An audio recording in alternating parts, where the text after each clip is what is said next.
Good evening, you're watching World News Tonight on TVP World. I'm Aaron Darman.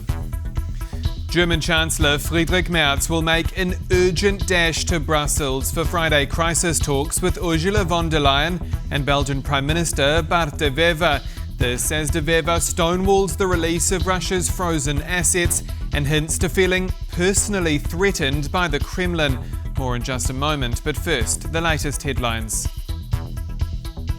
Reports of Emmanuel Macron warning fellow European leaders that America will betray Ukraine. Poland signs a deal with Washington for access to satellite communications. And marking Miners' Day as the industry faces layoffs and crisis. But we begin in Brussels, where Belgian Prime Minister Bart De Wever is facing accusations tonight of putting national interests over European security as he refuses to budge on releasing Russia's frozen assets. At the same time, Prime Minister De Wever has suggested he feels personally intimidated by the Kremlin, while warning that the idea of Russia losing the war in Ukraine is a complete illusion. Our EU correspondent Angela Scoogens reports.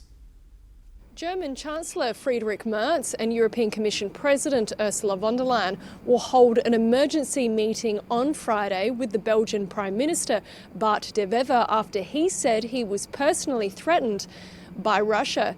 It also comes after the Belgian Prime Minister doubled down on his opposition against a reparations loan for Ukraine based on immobilised Russian state assets. And him stating earlier this week Moscow defeat on the battlefield is a fairy tale and a complete illusion. One diplomatic source told TVP World on condition of anonymity that the Prime Minister's remarks are complicated. They said Russian President Vladimir Putin would not capitulate and that realism like De Wever's was required. Another EU source said the focus instead should be on empowering Ukraine to be in the strongest position possible for peace negotiations. This would be in the form of giving Ukraine a reparations loan based on immobilised Russian state assets currently held at Belgian financial institution Euroclear. This insider said if the push for cash fails and the Benelux country maintains its bloc, Ukraine could lose the war. Another EU insider said while there are genuine concerns by Belgium to share the legal risks and the burden among the 26 other member states, it's time for the country to play ball.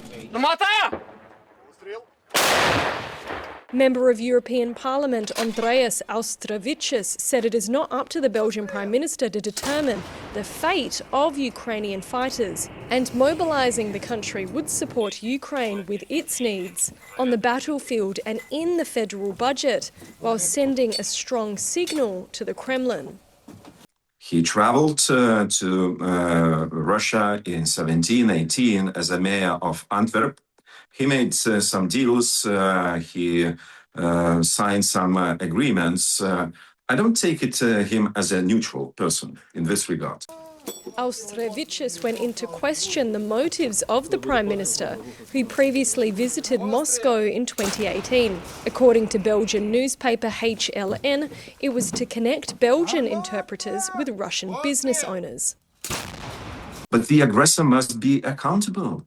Otherwise, we do support a concept of impunity, which is, to my mind, absolutely wrong, and simply inviting, in this case, aggressor state Russia to do something in future. So if you are not punished, why not to repeat? Almost 2,000 kilometres north from Brussels, where this debate is taking place, Ukrainians in the shell-shocked city of Kyiv hope for the loan. That is if the leaders come to an agreement and Belgium can be persuaded. Angela Scoogens for TVP World. Beyond Brussels, a global diplomatic blitz is underway, from Ukrainian negotiators returning to Florida for peace talks to French President Emmanuel Macron touching down in Beijing and Vladimir Putin meeting with Indian Prime Minister Narendra Modi. John Todd breaks down the scramble for influence. As emergency crews tackle Russia's overnight air onslaught that left more than 100,000 homes without power. Kyiv's push to end the conflict returns to Florida.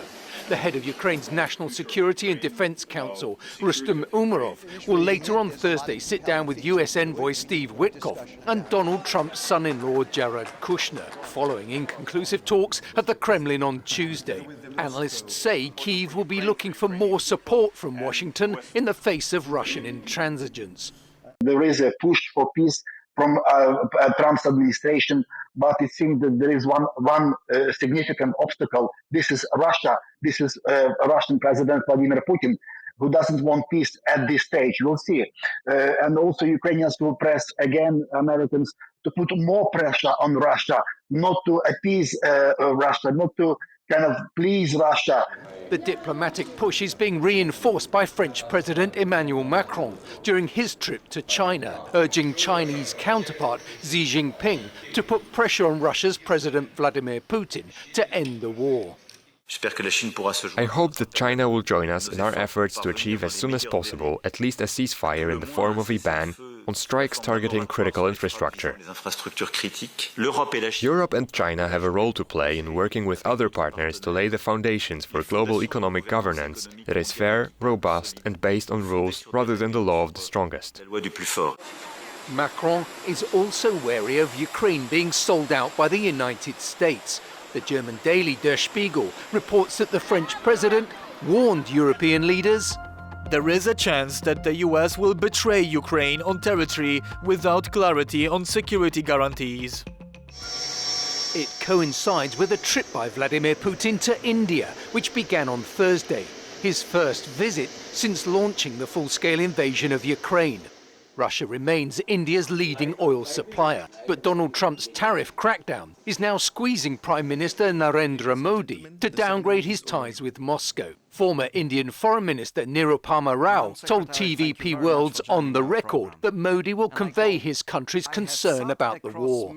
I am sure that Mr. Modi will very emphatically and with great clarity convey what he has been saying before to President Putin, and also emphasize our continuing very deep concerns about the situation between Russia and Ukraine. We have never been advocates for war and conflict and the disturbance of the principles of territorial integrity and sovereignty. Meanwhile, Finland's President Alexander Stubb has suggested a change in mindset, from finding a perfect solution for peace to a compromise that results in a ceasefire. For Ukraine's hard-pressed citizens, a fair ceasefire couldn't come soon enough. John Todd for TVP World. Another week, another closure of Lithuania's Vilnius airport due to smuggling balloons carrying cigarettes across the border with Russia-allied Belarus. In fact, the runway has now been forced shut more than a dozen times since October, with officials calling the incursions part of Moscow's hybrid war. But despite Lithuania's full NATO membership, there's been little clapback from the alliance so far. Paweł Trzaskowski has more. More than a dozen times Vilnius airport has been forced to cease operations since October, most recently overnight 3 times. All because of these balloons used by cigarette smugglers, but their incursions into Lithuanian airspace are not merely for tobacco trafficking. In fact, this is very much hybrid threat, since I can't imagine, all those balloons are let to fly with no knowledge of Belarus KGB or border guards. These balloons fly at an altitude of 5 to 6 kilometers, posing a threat to air traffic. And despite the regularity of these incursions, it's still a challenge to get rid of the balloons. For the time being, we have very few technical means, to take them down. Lithuania is a NATO member state and the alliance could help. Most recently, the NATO chief said Russia will feel the consequences of such sabotage actions. This is exactly our hybrid strategy, that be it intentional or not, whatever Russia is doing or Belarus is doing, look at the balloons with Lithuania, that we will react in a way of our own choosing. But they will feel it. But apart from NATO air policing missions over Lithuania, which were hardly felt by Russia, no measures have been taken so far. NATO still seems to be pondering the right asymmetric moves. We have to get on the front foot. The Russians should be terrified of pissing off Poland or Finland or Germany, but right now they're not. And for now, Vilnius is mostly left to its own devices with the ballooning problem. This is why regional security was on top of the agenda of today's meeting of Baltic states presidents, as what worries Lithuania also causes concern in Latvia and Estonia. Paweł Trzaskowski for TVP World. Moving to Turkey now, a country that remains the largest major importer of Russian gas in Europe. As Maciej Wylowski reports, Ankara is now turning its eyes to other partners, including the United States, in a bid to diversify its national energy supplies. Turkey is strengthening its energy ties with the United States. Turkish Petroleum, one of the country's biggest energy companies, is negotiating with American energy giants ExxonMobil and Chevron to acquire production stakes in U.S. oil and gas fields. It's a push aimed at diversifying the country's energy supplies, a move that could have consequences for Russia. Turkey is a last big client for Russian gas in Europe. Accounting for nearly 40% of its gas imports, Russia is Turkey's biggest supplier of natural gas. Neighboring Iran and Azerbaijan are also major clients. Turkey is an import-dependent country. 98% of all the energy that is consumed in Turkey is actually imported from mostly its immediate neighbors. Two pipelines, Turkstream and Bluestream, supply Turkey with Russian gas via the Black Sea. Those pipelines have been built in the last decade, 15 years. So the plan was to use them for many decades, and now it's all under the question mark. As of 2025, Turkstream remains the only pipeline that still supplies Europe with Russian gas, with all others having been decommissioned since the latter's invasion of Ukraine.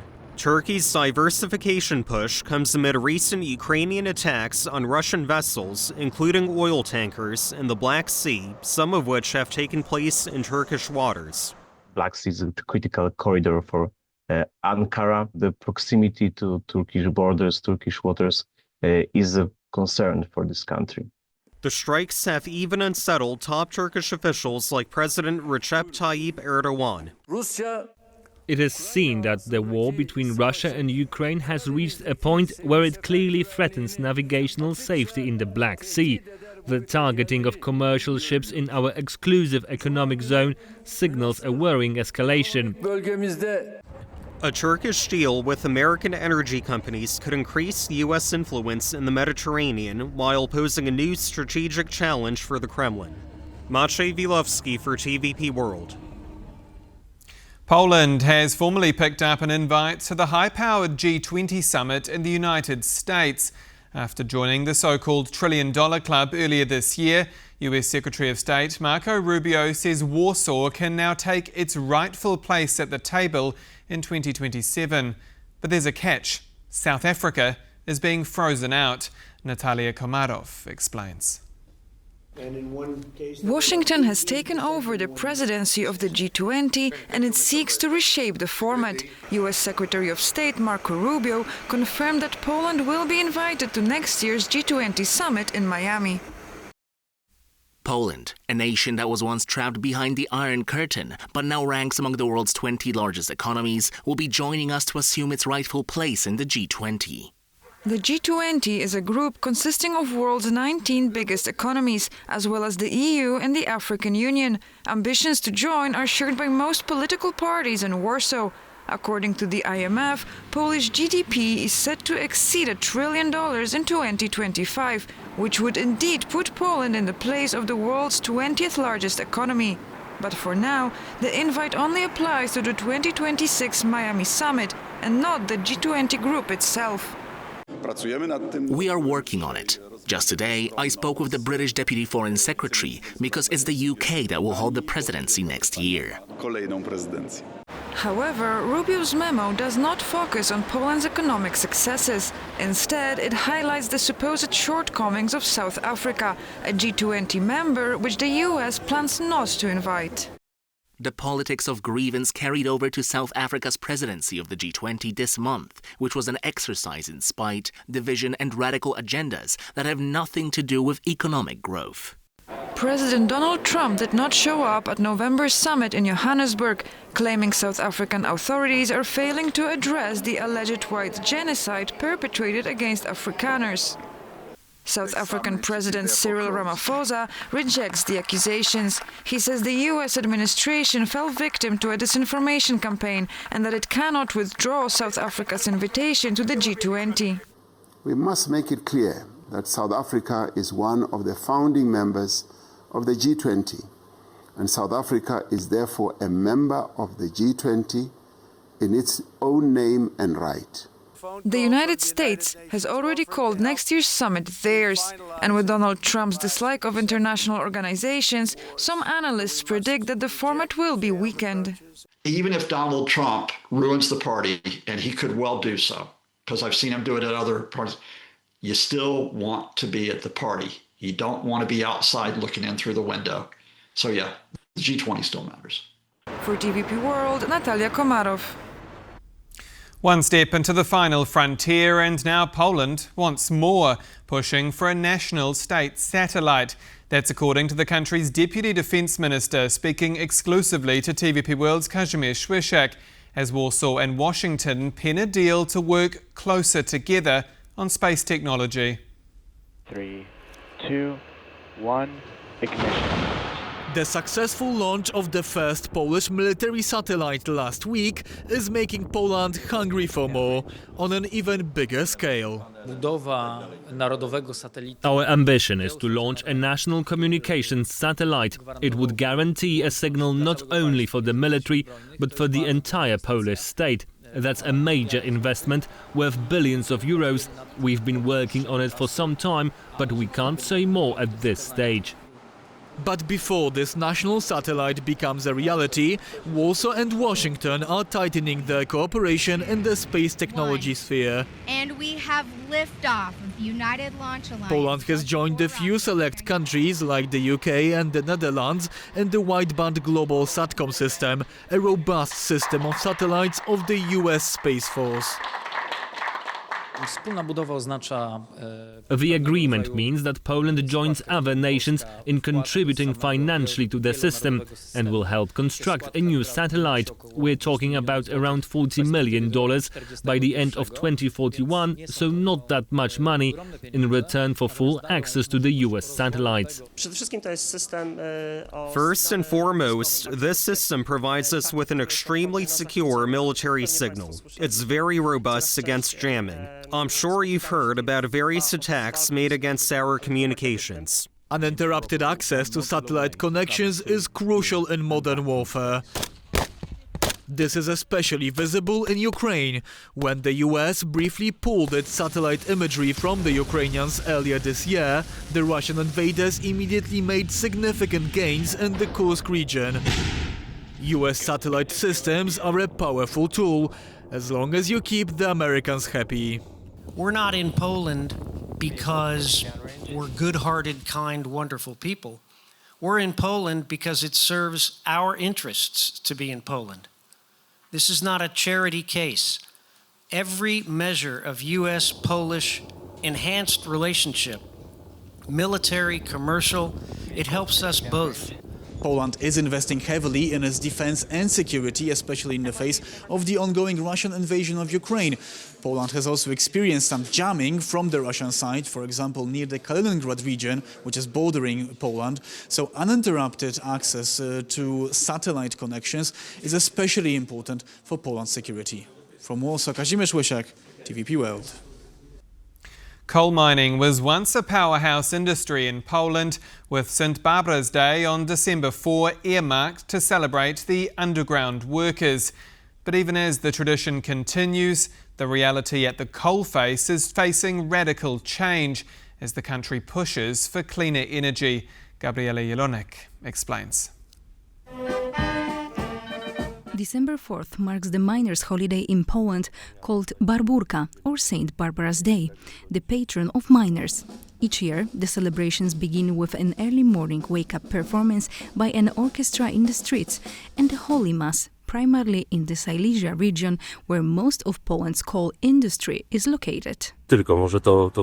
Maybe that's enough to make them remember us once a year. We symbolically woke the miners up for work. It's also about getting people excited about it and reminding them that mining orchestras and mining culture exist. Miners in Poland played a crucial role in the fight against the communist regime, including the protest in the Wujek mine against the introduction of martial law, which was brutally suspended by the communist police and the army. They also contributed significantly to Poland's struggle for independence and the Silesian uprisings, which aimed to have the region included within Poland's borders after World War I. Today, the culture associated with mining, its traditions and the value of hard work remains alive. This tradition will continue to be upheld. I remember when older people, like grandparents, would come to the kindergarten dressed in miners' uniforms and talk about their work. Similarly, if people like me, who still work in the profession, show young people the tradition, they will be interested in it. Even if there are no more mines in Silesia, this dedication and attachment to tradition will continue.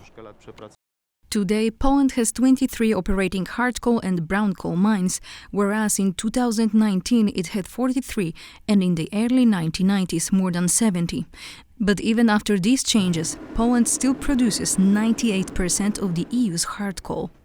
The neighboring Czech Republic makes up the remaining 2%, but announced earlier this year that the last wagon of coal will leave its mine in January 2026.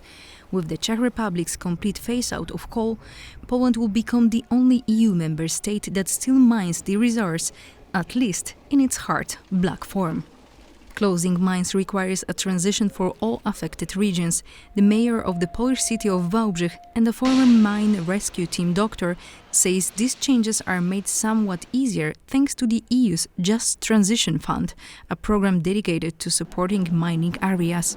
Wałbrzych's last mine closed in 1999. Thanks to a decision by the European Commission and Parliament, we have received funds to offset the effects of the mine closure. We are using them, and it is a substantial sum, approximately 600 million euros for the Wałbrzych sub-region.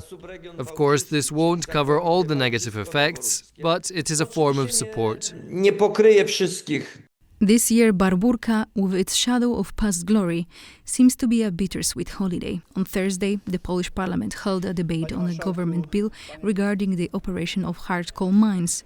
The bill aims to enable mines to close with state financial support. It includes benefits for miners, such as special leave and one-time severance payments. For TVP World, Gabriela Jelonek.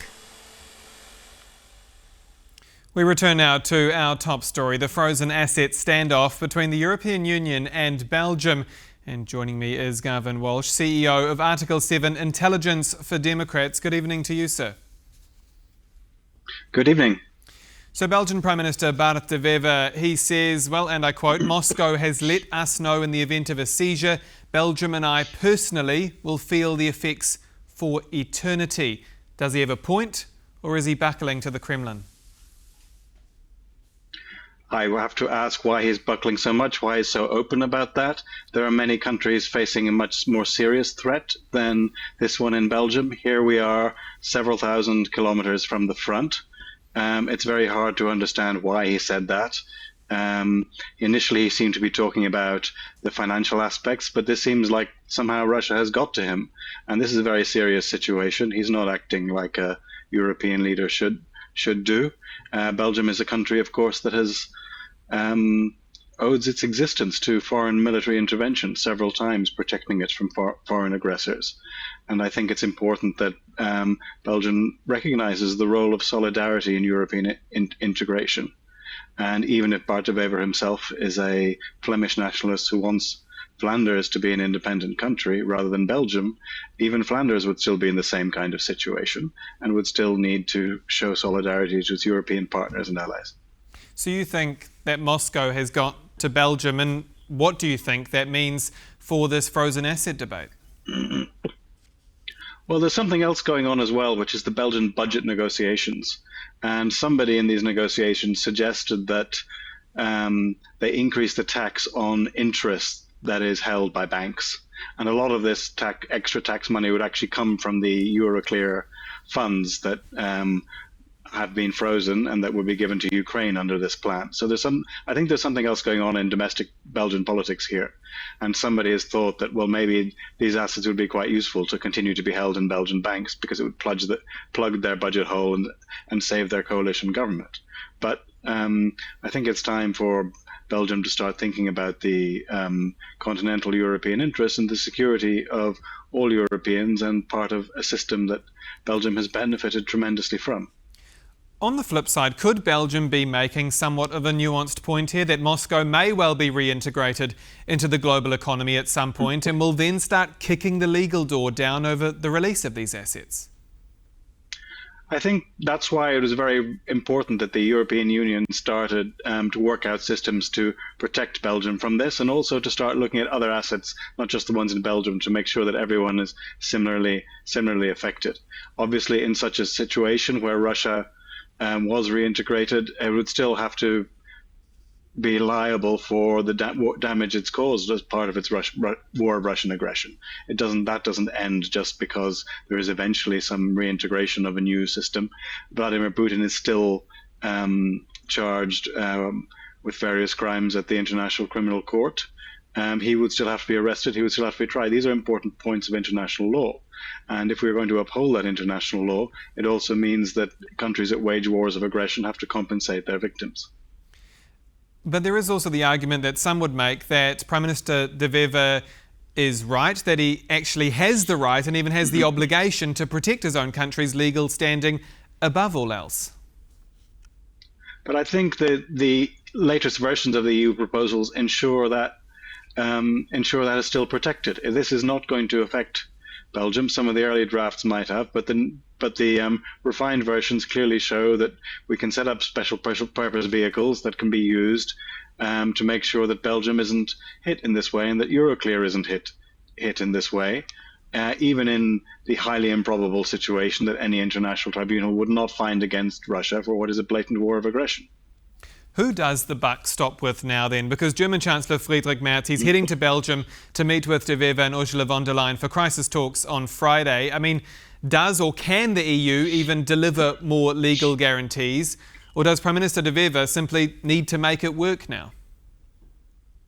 I mean, let's look at this in a bit of a more historical perspective here, because what these funds would do is they would allow us to fund Ukraine's war effort for the next 2 years. They would postpone but wouldn't ultimately end the fact that there's going to be a need to work out how to continue to support Ukraine in its fight against Russia as it gets integrated into the European Union. And if it doesn't happen through seizing these assets at the moment, it might happen through other means, like joint borrowing, increased federal European defense policies. All these things are necessary for European security. But if they're not done through this method, we may start having to think about doing them through other methods that would be less appealing to Bart De Wever, who comes from a relatively Eurosceptic party. There are other ways the EU might have to react to a crisis in which the Ukrainian government was unable to fund itself past February or March next year. This could lead to hyperinflation in Ukraine. It would find it very hard to fight in such circumstances, and we would then be dealing with very serious situations on the military side. We would be dealing with a greater flow of refugees, and ultimately we would be dealing with Russia being able to help itself to Ukrainian resources and using those resources to threaten the rest of Europe. This is something that is not acceptable to many European countries, and it shouldn't be acceptable to Belgium either. Now, we're running out of time, but I want to end where we started with Prime Minister De Wever's own words. He also says the idea of Russia losing the war in Ukraine is a, quote, fable and complete illusion. How do you read into those comments, especially as he's digging his heels in over the frozen assets? Well, look, Russia's losing 25,000 troops in the last month. It's barely conquering territory. Its oil production is down. This just seems to have been swallowing Russian propaganda because means that he doesn't have to deal with the rather murky budget negotiations that are going on. I think he should revise what he's saying. It's clearly not the situation at the front. It is difficult for Ukraine, but the only thing that would guarantee a Russian victory would actually be to stop supporting Ukraine financially and militarily. At the moment, Bart De Wever is the person doing most to stop supporting. Well, at least the person in Europe. Obviously, there's Trump in the United States, but he's the person in Europe doing most to prevent us being able to guarantee support for Ukraine. Gavin Walsh, CEO of Article 7 Intelligence for Democrats, thank you so much for your time. Thank you very much. And that's all for World News Tonight. Do stay with us here on TVP World for more. I'm Aaron Darman. Good night.